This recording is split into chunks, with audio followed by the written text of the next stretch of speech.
Duke Service Channel, Margo TV Philippines, live.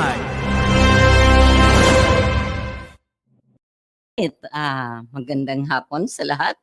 I know it's Margo Live you're watching right now, and this is your friend, Miss Sure Manuel. Alam ko mas gusto akong tawagin ng mga tao na Tita Sure. So either you call me Miss Sure or Tita Sure. I really wouldn't mind. Surely, I won't mind. Huwag niyo na akong tinatawag ng kung ano-ano. Actually, some people, because they have a very long name, yung ibang tao, iba-iba ang nickname na ginagamit for me. But I'm more comfortable with being called as Sure. Diba? Kasi kailangan lagi tayong sure sa buhay natin. And today being my maiden broadcast, or should I say test broadcast, for this program, special people right here at our Margo TV Philippines. So, pero it doesn't mean na sa Philippines lang ako maririnig at makikita. You all know that right now in this digital world we can be all over the world without us living our places here. Like here, I'm in Quezon City. Sinabi naman po nung intro natin, di ba? And we're here in the Philippines. We're proud to be here in the Philippines, but we know we can reach out to all our other friends everywhere else. Okay, so this program, this maiden broadcast for special people, I'd like to assure you na talagang this is a program for special personalities. Now, ano ba ang criteria natin when we say special personalities? Special personalities ba yung talagang yung may pangalan lang na talagang kilalang kilala sa mundo ng showbiz? Or sa mundo ng politika? Or kung saan mang dako na meron siyang pinagkakasikatan. Pero I do believe that being special is for everybody. It's for everybody to grasp. Lahat po tayo, maaari nating abutin ang pagiging special natin in our own ways, di ba? You can be a mother and yet talagang plain housewife ka lang na mother, pero you can be a special mother, di ba? Or you can be a special wife. But in my case, happy po ako to say that my program Special People will really invite personages who are worthy of emulation, 'di ba? Yung medyo when you hear her story, when you learn about her life, then parang 'di ba, she's so special. I wanna try what she has done, okay? So, ganun po ang gagawin ng inyong Tita Sure. We will be inviting people, personages na talagang may ginawang special sa buhay nila. Now, as I said, it doesn't mean financial stature. Hindi ibig sabihin successful businesswoman ka lang. You can be an ordinary businesswoman, but you're special in your own way. And that's what we'll talk about. What makes you a special person? Okay, so syempre bago ang lahat, ang inyong lingkod na magpapakilala muna for the first time right here at Margo TV. No, natutuwa ako because when I see people, when I get into places and then people know me or at least they recognize me, siguro nakita na nila ako nung kabataan nila, no? Siguro something like that, which means advance ako in years sa kanila, 'di ba? Kasi pag nakita nila ako, nandun kaagad yung, "Tita, sure," you know? So meaning, dati na siguro akong malatita-tita nila, 'di ba? So you could just imagine, pero dito siguro hindi ko babanggitin ang chronological age ko. Mas maganda siguro, mag-research kayo. Do your own research dahil pa-contest ko 'yan. Especially we've started our program, siguro ho, I will celebrate the Mother's Day special right here dito sa ating program na Special People. By what? Maybe giving prizes to people na makakasagot, 'di ba? So ang isa kong pa-question pa-contest is the question, sige nga po, guess my chronological age. Guess po na huwag kayong magpalakas sa akin, baka akala niyo mas maganda ang premyo pagka ang hinula niyong guest, magmumukha akong millennial. Ang siyempre po yung talagang nearest to my chronological age. If not, sana yun talagang chronological age ko, 'di ba? So, I'd like to say that since it's a challenge, hindi na ako magbibigay ng mga hint or clues. Basta just try. Siguro madali 'to, eh, 'no? I don't know if yung aming, papaano kami mare-reach. Alam ko dito through our station, 'di ba, meron tayong, tawag natin dito sa atin, 'di ba, parang digital broadcast. So, ako naman wala akong wala akong baon ditong cellphone, eh, ninakawan ho ako ng cellphone, eh. Pero that's good news also for me, 'no, not for anything else. Natutuwa po ako in this day and age, 'no. Kaya nga sabi nila yung may mga ibang tao na nagrereklamo that times have changed and it seems parang sila, eh, nagtatampo. Hindi na maganda yung ginagawa, abuso daw ng social media. No, we'd like to put it the other way around. Ang tingnan natin po, what are the good things that go with this, new development in our social media. For one, 'di ba, may mga TikTokers, may mga yung mga vloggers, no? And sa atin, sa ating mga tao na sanay naman tayo, nagbo-broadcast din tayo sa mga regular radio stations at tayo naman ako kasi I tried doing that, no, doing my vlogs during the pandemic, the height of the pandemic. I just wanted to employ someone kasi meron hong mga batang walang ginagawa during that time. College graduates sila, pero parang kasi 'di ba mostly work from home, eh. Mostly ang mga trabaho nung time na yon ay, you have no choice because you cannot go out, something like that. But, so ang ginawa ko po, nagbigay ako ng opportunities to young people who can do their jobs without leaving their premises. And that's what we did, no? We tried doing vlogs. And so far, no, baka hindi nyo lang nasundan. Kasi I started in broadcast as Resi Manuel. So, long time ago na ho yun. And then when I adopted the new name, Sure Manuel, medyo marami akong ibang inasikaso as Sure Manuel. But right now, ang sinasabi ko nga po is what we will do is combine what we have learned in the traditional broadcast. Like yung panahon namin, yung traditional broadcast, alam niyo ba, you can go on air kahit na anong itsura mo, kahit bagong gising ka, because yung boses mo lang ang maririnig. I remember my boss, Juvie. Boss ko talaga yan si Juvie, ah. Pero hindi ho ibig sabihin mas bata ako sa kanya, no. Boss ko siya dahil medyo natin, yung taong nirerespeto natin, boss yan, eh, 'di ba? Juvie, according to her, was already on air when she was at about age 8 years old.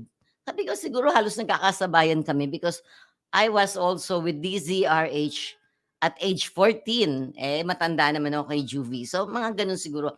Like, yung voice ko noon, nagagamit na pambata, pang programa, but not here, not Tagalog version of radio dramas, but Visayan, would you believe Ilonggo for that matter? I'm not from Iloilo or Bacolod or any Ilonggo speaking province, but because I wanted to participate and have my taste of being in front of a microphone. So I tried reading scripts. Yung script ko po Ilonggo. Yung intonation I have to pretend like as if I'm an Ilonggo. Okay. So I was saying earlier that may advantage yung mga nangyayaring development, the social media, and one of them, ako po, I'd like to say that whoever thought of the idea of having our SIM cards registered, gusto kong paniwalaan na it was really a great advantage that we have done this. We have, kasi ako, I just had to follow rules na sabi, oh, ma'am, sure, kailangan ng irehistro ang SIM card mo kasi may deadline daw. So, though I don't know much about how to go about this, somebody assisted me and the name is Andrew.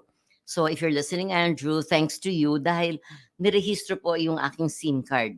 Of course, at that time, little did I know na meron palang mangyayaring kaganapan sa buhay ko. So Andrew, you're my special person for now. I'll mention you're being special because, you took care of me at nirehistro mo ang aking SIM card because you know what happened?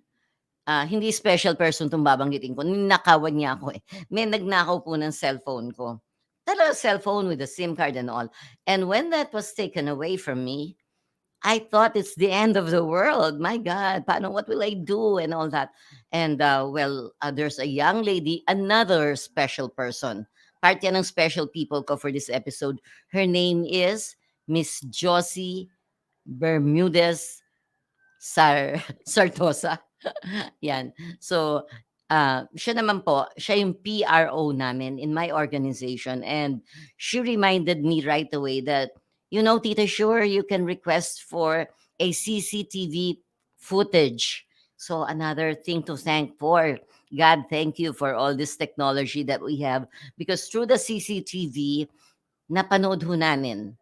We were able to view what took place during the time that I was there singing, I was there dancing, I was doing all the whole perks for an event habang ang cellphone ko ay akala ko nananahimik lang na nagiging nachi-charge.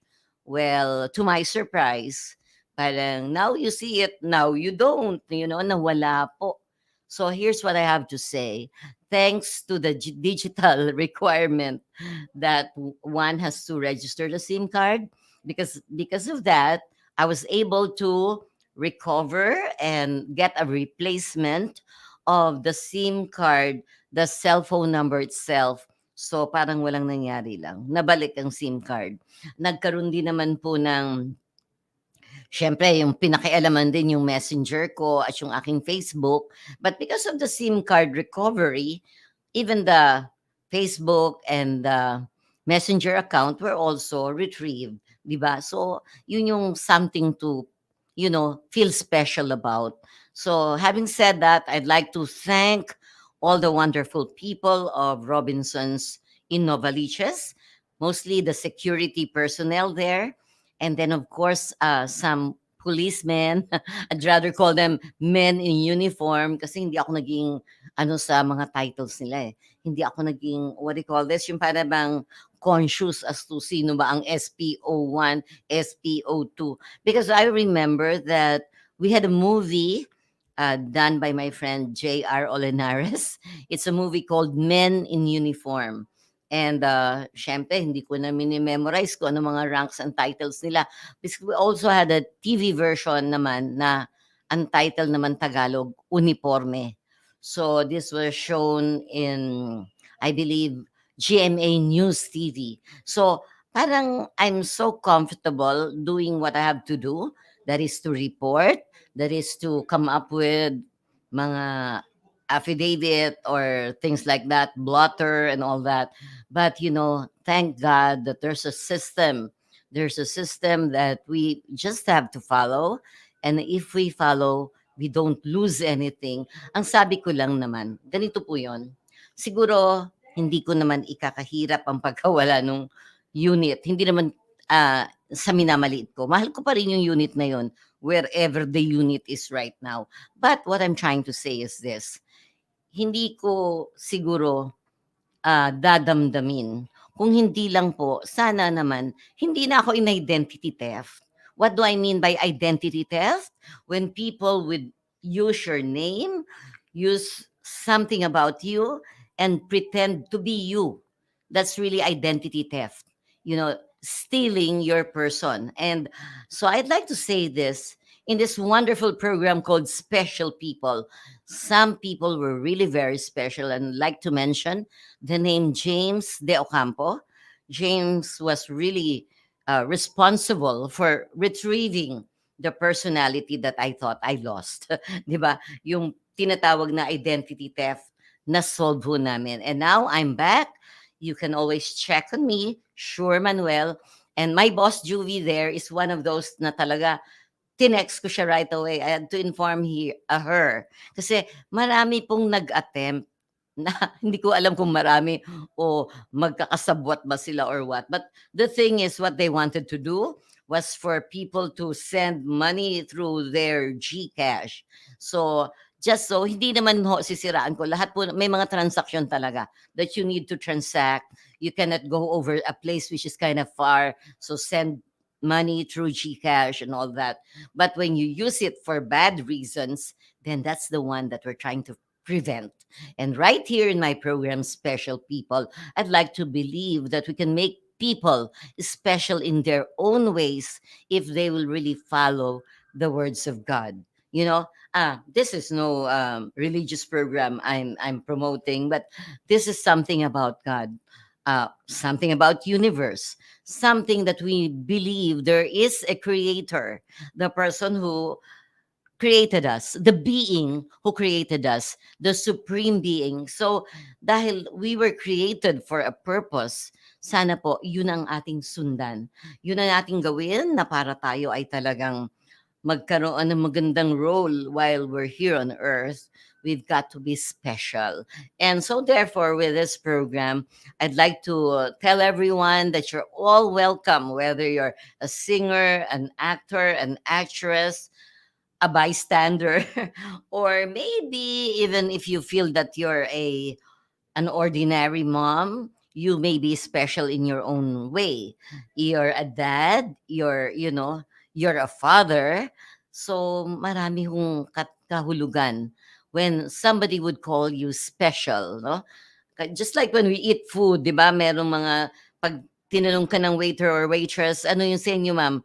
Special palabok or ordinary palabok? You know you're eating the same palabok, but the other one is special. So just like when I say special people, we're all people, but we can be special in all our little ways. Whatever we're doing in life, that's all. Welcome the Lord, welcome life, welcome all the good things in life for us to be special. Okay. So, speaking of that, I'd like to mention that yesterday there were people that I made friends with, and they are actually Korean entertainers. Okay. So, there's Jang Jang. I think that's the name of the girl. The girl is Jang Jang. And then, sorry for the boy. Hindi ako mapag ano ng pangalan ng lalaki. But actually, there'll be a time that I will also focus on them. No, they're in the Philippines right now. They're promoting. I believe they're gonna have a concert, but those little details I have yet to know. And of course, I have to also bring my boss here, ask her for her opinion because we may even invite them here in our studio, diba? Which is we're proud to say we're at the 11th floor of a tall building and siguro siya ko na ibibigay sa inyo yung mga detalye kasi baka magpunta kayo ngayon and I don't have much to spend in terms of time, ha, in terms of time. Siguro I don't have much to spend na rin in terms of pizza, mga pizza dyan. There are, I believe there are some nearby restaurants, but darating mo tayo dyan. Don't you worry about it because like my boss, Juby, and my other friends and bosses, of course, you know that Margot TV comes from the name Margot, a big establishment. No? We'll tell you more about it in the future. But since we are now beginning to be, a group of companies, we're going to have a lot of things being, I would say, being collaborated with other organizations, other outlets, other networks. We'll have those kind of tie-ups. So when we do that, what we will actually do is, grow big grow big fast. Okay. So right now I would like to let you know that the reason why you have to also put there Philippines is because we're Margot TV Philippines, no? And of course we're doing the Margot TV live. So we're going to do a lot of improvements, not only for the management, for the people as well, the working force, for our groups in the marketing, and basically for everyone. Because that, I believe, is the best essence of unity. When you say you are united, you may be united in name only, or you may be united in heart through our friendship. And I do believe that the best things in life are free. And right now, we're doing some, good things for other people. We gift other people and we share to other people what we also receive, 'di ba? So yun lang yun. Passing on to other people what you have, 'di ba? Sabi nga ng iba, pay it forward. So you pay it forward. You get some blessings, and that blessings that you have, share it to other people. So that's how you become a special person yourself. Okay, so right here I'd like to spell out the word people here. It's People. People. Another contest. Earlier I gave you one contest, right? That is to guess the chronological age of Tita Shure. The other one is, think of, how you can have an acronym. The acronym people, if you put whatever letters in the word people and put something there which is meaningful, and we'll try to choose one and get a sponsor to give you the rightful prize. But in the meantime, it's now August 9, if I'm correct. This is a very special date for me, and I'd like to thank the congresswoman I just met and had lunch with, Congresswoman Mila Magsaysay. I did work for her for quite a time when I became a consultant of the senior citizens, and that was way back her first term. And then now she's helping a mutual friend. That's why we met, because we talked about it, and we had a lady lawyer with us, Attorney Donna. How are you? Another special person, because she's a very young lawyer, a lady lawyer at that. And then ang nakakatuwa, ang saya po, no? We were somewhere and we had lunch and we were serenaded. Nakakatuwa, no? Especially for an elderly like me, an elder woman like me, that, nung panahon ko rin naman wala naman talagang serenade. Kasi I live in Quezon City, maybe in the provinces. But anyway, today, during lunch, we were serenaded by a group of, hindi pa raw sila senior, nako ha, pero whether or not they are seniors, they are special persons. And I'd like to thank them also for rendering some beautiful love songs for us. So yun po. And again, today, this will be remembered. The date, August 9, this will be remembered because there were beautiful things that happened to me today. One of them, of course, is my broadcasting right here for the first time at Margo TV. So, siguro gano'n na lang 'no, parang pasasalamat dahil ito yung first day ng program ng special people right here at Margo TV Live. Live, and it's in the Philippines, but we intend to reach out to people all over the world, because we do believe that there are special people all over the world. And I'd like to, well, I know I can always show you this. John Gumo. John Gumo, how are you? John Gumo is one of the original, should I say it? Cascades.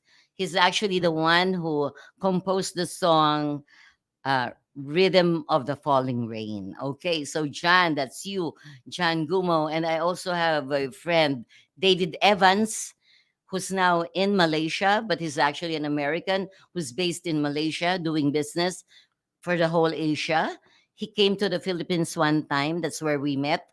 We met in an award giving activity. I don't know if my dear friend Juvie, my lady boss friend Juvie Guzman, is always with me. Sometimes we would chance upon each other, though we would not have all the time to talk about it. But we're mostly there where our mutual friend is giving out his, what you call this, recognition and awards to deserving people, deserving special personalities. So perhaps we will be doing more of that, more of those things as well.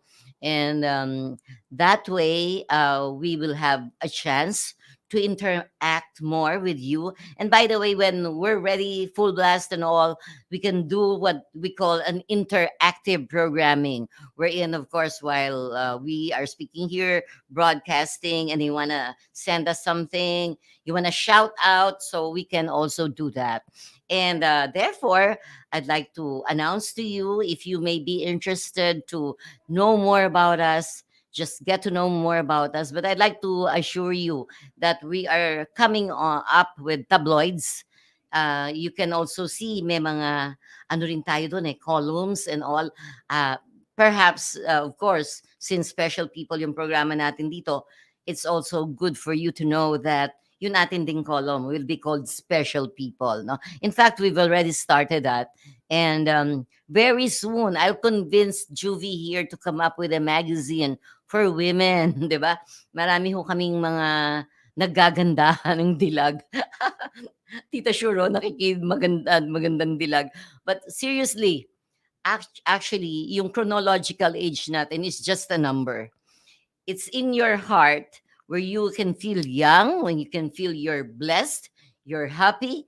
It's all in your heart. So do take care of that heart, though. Do take care of your heart because we only have one heart.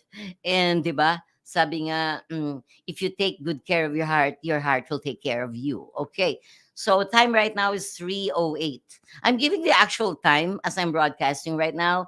You may be watching me later on. You may be, just trying to look me up in YouTube or what. But I'm just sharing with you the actual time that I'm broadcasting right now because I just have 2 minutes more to go and then it's bye-bye time for me. Because, my boss wanted me to go on air right away, but I'm also waiting. There's a man I'd like to promote to you right now. He is a book lover. At the same time, he is a book author. He loves to read books, so he can also write books. And he's coming up with a program called What You Sow, You Reap.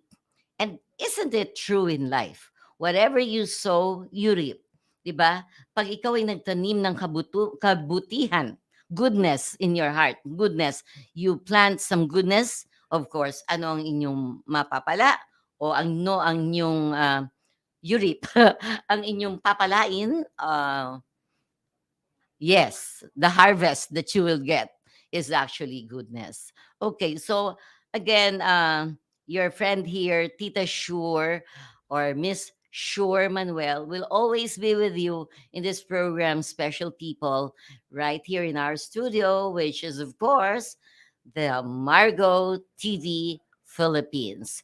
So for that, my dear friend, my friend out there, yes, I can go bye-bye now that the time is 3:10 in the afternoon. And I'll be back for more Special People episodes. Thank you.